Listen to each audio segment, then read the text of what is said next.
श्री कृष्ण कहते हैं, आप कितने भी अच्छे कर्म कर लो, लेकिन समाज आपके बुरे कार्यों को ही सदैव याद रखता है।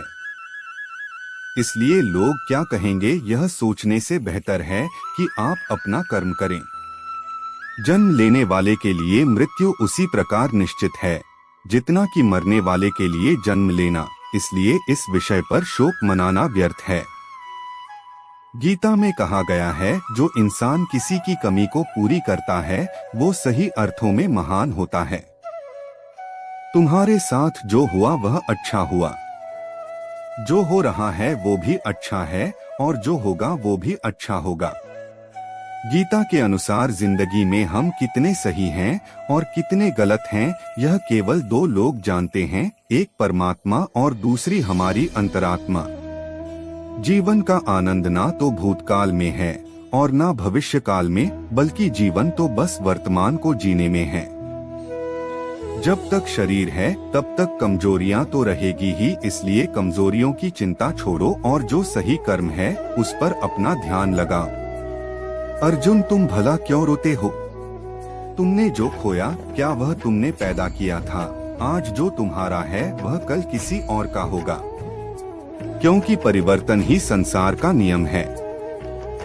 किसी का अच्छा ना कर सको तो बुरा भी मत करना, क्योंकि दुनिया कमजोर है लेकिन दुनिया बनाने वाला नहीं। यदि कोई व्यक्ति विश्वास के साथ इच्छित वस्तु को लेकर नित्य चिंतन करता है तो वह जो चाहे वह बन सकता है। सच्चा धर्म यह है कि जिन बातों को इंसान अपने लिए अच्छा नहीं समझता उन्हें दूसरों के लिए भी प्रयोग न करें। कोई भी व्यक्ति अपने विश्वास से बनता है, वह जैसा विश्वास करता है उसी अनुरूप बन जाता है। मन अशांत है और उसे नियंत्रित करना कठिन है, लेकिन अभ्यास से इसे वश में किया जा सकता है। मेरे लिए समस्त प्राणी समान हैं। ना तो कोई मुझे अत्यधिक प्रिय है और ना ही कम, लेकिन जो मेरी भक्ति पूरे मन से करते हैं, मैं सदैव आवश्यकता पड़ने पर उनके काम आता हूँ। मन की शांति से बढ़कर इस संसार में कोई भी संपत्ति नहीं है। जो मनुष्य फल की इच्छा का त्याग करके केवल कर्म पर ध्यान देता है, वह अवश्य ही जीवन में सफल होता है।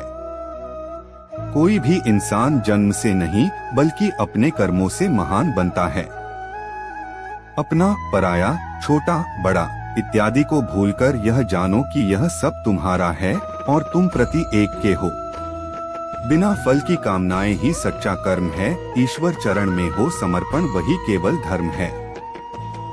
जो व्यक्ति क्रोध करता है उसके मन में भ्रम पैदा होता है, जिससे उसका बौद्धिक तर्क नष्ट हो जाता है और तभी व्यक्ति का धीरे धीरे पतन होने लगता है। गीता में लिखा है, जब इंसान की जरूरत बदल जाती है तब इंसान के बात करने का तरीका बदल जाता है। इस संपूर्ण संसार में अपकीर्ति मृत्यु से भी अधिक खराब होती है। सदैव संदेह करने वाले व्यक्ति के लिए प्रसन्नता ना इस लोक में है ना ही कहीं और। जीवन में सफलता का ताला दो चाबियों से खुलता है, एक कठिन परिश्रम और दूसरा दृढ़ संकल्प। जो मन को नियंत्रित नहीं करते उनके लिए वह शत्रु के समान कार्य करता है। कठिन परिश्रम से बचने के लिए व्यक्ति को भाग्य और ईश्वर की इच्छा जैसे बहानों के बजाय चुनौतियों का सामना करना चाहिए। गीता में कहा गया है, कोई भी अपने कर्म से भाग नहीं सकता, कर्म का फल तो भुगतना ही पड़ता है। मनुष्य को अपने कर्मों के अच्छे और बुरे फल के विषय में सदैव सोचकर चिंताग्रस्त नहीं होना चाहिए। मनुष्य अपने विश्वास से निर्मित होता है, जैसा वह विश्वास करता है वैसा वह बन जाता है। जो मनुष्य प्रतिदिन खाने, सोने और आमोद प्रमोद के कार्यों में लिप्त रहता है, वह नियमित तौर पर योगाभ्यास करके समस्त क्लेशों से छुटकारा पा सकता है। जब इंसान अपने काम में आनंद खोज लेते हैं तब वे पूर्णता प्राप्त करते हैं। श्रीमद् भागवत गीता का मुख्य उद्देश्य मानव कल्याण करना है, इसलिए प्रत्येक मनुष्य को सदैव मानव कल्याण की ओर अग्रसरित रहना चाहिए। माफ करना और शांत रहना सीखिए, ऐसी ताकत बन जाओगे कि पहाड़ भी रास्ता देंगे। व्यक्ति को अपनी इंद्रियों को वश में रखने के लिए बुद्धि और मन को नियंत्रित रखना होगा।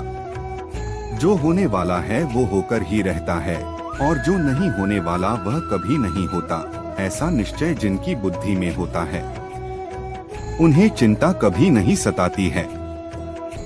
किसी भी व्यक्ति को ना तो समय से पहले और ना ही भाग्य से अधिक कुछ मिलता है, लेकिन उसे सदैव पाने के लिए प्रयत्नशील रहना चाहिए। इंसान हमेशा अपने भाग्य को कोसता है, यह जानते हुए भी कि भाग्य से भी ऊंचा उसका कर्म है जिसके स्वयं के हाथों में है। व्यक्ति को आत्मज्ञान के माध्यम से संदेह रूपी अज्ञानता को समाप्त करना चाहिए। मैं उन्हें ज्ञान देता हूँ जो सदा मुझसे जुड़े रहते हैं और जो मुझसे प्रेम करते हैं। सत्य कभी दावा नहीं करता कि मैं सत्य हूँ, लेकिन झूठ हमेशा दावा करता है कि सिर्फ मैं ही सत्य हूँ। परिवर्तन संसार का नियम है। समय के साथ संसार में हर चीज परिवर्तन के नियम का पालन करती है। हालांकि मैं भूत, भविष्य और वर्तमान काल के तीनों जीवों को जानता हूँ, लेकिन मुझे वास्तव में कोई नहीं जानता है। संयम, सदाचार, स्नेह एवं सेवा ये गुण सत्संग के बिना नहीं आते। मनुष्य जिस रूप में ईश्वर को याद करता है, ईश्वर भी उसे उसी रूप में दर्शन देते हैं। अपने कर्तव्य का पालन करना ही प्रकृति द्वारा निर्धारित किया हुआ हो, वह कोई पास नहीं है। सज्जन व्यक्तियों को सदैव अच्छा व्यवहार करना चाहिए, क्योंकि इन्हीं के पद चिन्हों पर सामान्य व्यक्ति अपने रास्ते चुनता है। बुद्धिमान को अपनी चेतना को एकजुट करना चाहिए और फल के लिए इच्छा छोड़ देनी चाहिए। मन अवश्य ही चंचल होता है, लेकिन उसे अभ्यास और वैराग्य के माध्यम से वश में लाया जा सकता है। इंद्रियों की दुनिया में कल्पना सुखों की प्रथम शुरुआत है और अंत भी जो दुख को जन्म देता है। इस संपूर्ण संसार में कोई भी व्यक्ति महान नहीं जन्मा होता है, बल्कि उसके कर्म उसे महान बनाते हैं। जीवन में कभी गुस्सा या क्रोध ना करे, यह आपके जीवन के ध्वंस कर देगा। हे पार्थ, मैंने और तुमने अपने कर्तव्यों को निभाने के लिए धरती पर कई अवतार लिए हैं, लेकिन मुझे याद है और तुम्हें नहीं। वासना, क्रोध और लालच नरक के 3 दरवाजे हैं। जो मनुष्य जिस देवता की विश्वास के साथ भक्ति करता है, मैं उस व्यक्ति की उसी देवता में दृढ़ता बढ़ा देता हूँ। सभी काम छोड़कर बस भगवान में पूर्ण रूप से समर्पित हो जाओ, मैं तुम्हें सभी पापों से मुक्त कर दूंगा।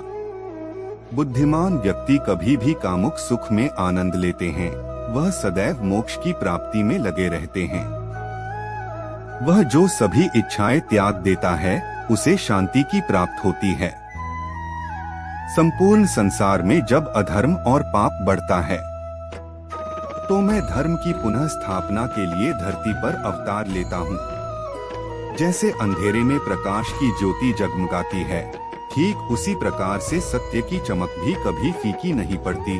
इसलिए व्यक्ति को सदैव सत्य बोलना चाहिए।